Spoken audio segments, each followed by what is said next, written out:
Au milieu des désaccords entre le chef du gouvernement, Alix Didier Fils-Aimé, et certains signataires du pacte national, surgissent des appels au départ du Premier ministre d'ici au 7 juin 2026. Dans le décret pris par le gouvernement en date du 7 février 2026, il est mentionné que le Conseil des ministres, sous la présidence du Premier ministre Alix Didier Fils-Aimé, exerce le pouvoir exécutif conformément à l'article 149 de la Constitution amendée de 1987.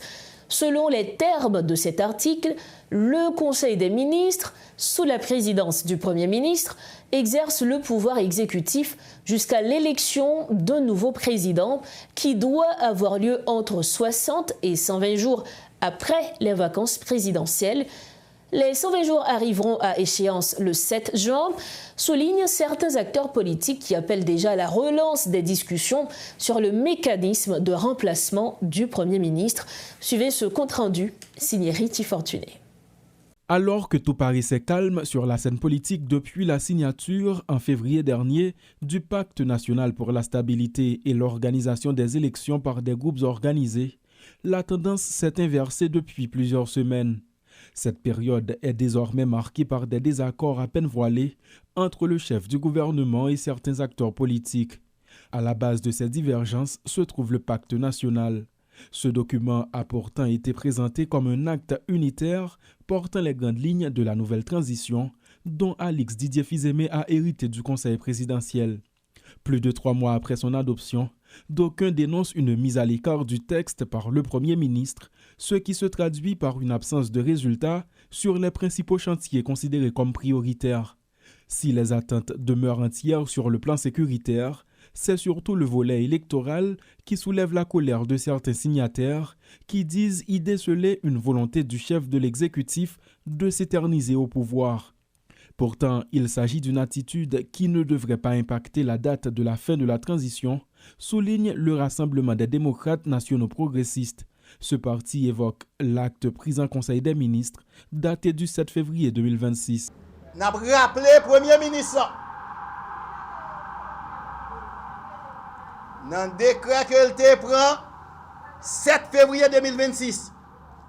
Il te dit l'a dirigé le pays sous base article 149 Constitution.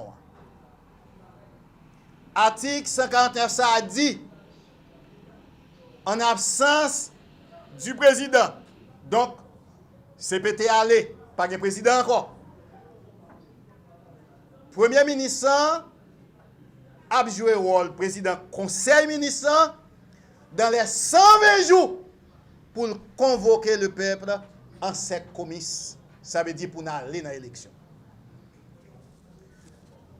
Nous avons rappelé le gouvernement et le Premier ministre en particulier, le pacte national là sont instruments politiques.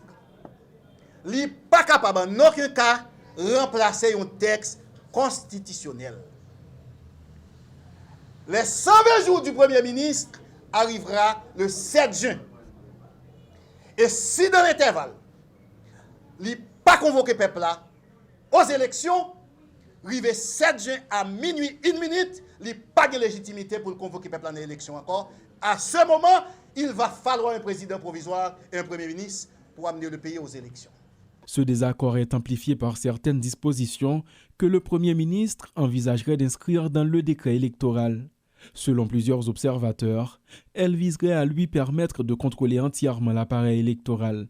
À ce sujet, le groupe dénommé Consensus politique national pour le redressement d'Haïti juge que le pouvoir monocéphale actuel ne repose pratiquement sur aucune base légale. Il rappelle l'échéance de son mandat, soulignant que le gouvernement avait prolongé la liquidation des affaires courantes jusqu'au 7 juin 2026. Ancien ministre du Commerce, Jonas Kofi est l'une des voix de cette initiative. Le décret qui te prend, Conseil des ministres te prend, c'est pas ni moi-même, c'est pas ni vous-même, c'est pas peuple haïtien qui te prend. C'est M. Fils-Aimé qui te prend un décret à travers ce coup de force qu'il fait au 7 février 2026 là. Il bail tête li yon mission, il bail tête li yon mandat. Il dit li là de 7 février 2026 au 7 juin 2026 pour arriver organiser élection et remettre pouvoir avec un président élu. À un peu plus de 2 semaines de cette échéance, les acteurs politiques agitent de plus en plus cet article pour appeler au départ d'Alix Didier Fils-Aimé. Cet appel trouve un écho chez certains opposants qui contestent sa gouvernance depuis le début.